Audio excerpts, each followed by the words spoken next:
Streams are really easy to install when you use flexible liner. A stream is formed in nature when water erodes soil away, so it always has a canyon shape with sidewalls on it. The staircase shape will let you have a waterfall. So we have dug out the side of the hill here with a canyon shape and a staircase shape at the same time. Then we put the rubber liner in, and we put the rocks in on top of the rubber liner. We didn't use flat flagstones on round rocks because in nature you don't see a flat flagstone sticking out of the hillside with water falling off it. Water erodes soil away, gets down to the bedrock, and so the waterfalls are formed out of bigger, thicker, boulder types of stones.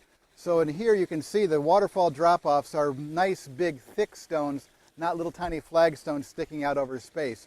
So we have the canyon shape and the staircase shape to make this little stream. And as we get down into the pond, we've got some more rocks for the water to go in different directions as it spreads out into the pond. This basic water garden has several shelves. There's the deep area in the bottom for the fish to overwinter in, and then there's some staircase-shaped shelves that come up. The shelves are different widths and different heights, so we can have different types of plants. We've got some taller plants on this side, some wider ground cover plants on this side.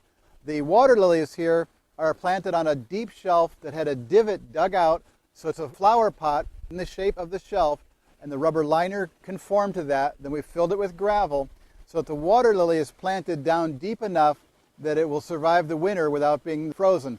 The roots of the water lily plant cannot have ice around them to survive the winter. The top is going to die off, but the roots need to stay in cold water, not frozen. As we come up to these higher shelves, we have forget-me-nots here. There's some little blue flowers in here, and they form a little ground cover.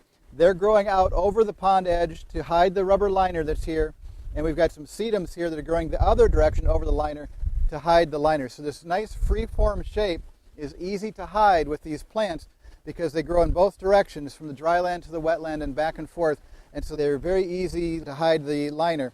Instead of the normal way of installing the pond a lot of people use of a rock edge to try and hold the liner in place, and that rock edge making a separation between the dry land and the wetland and making a visible line that's very easy to see.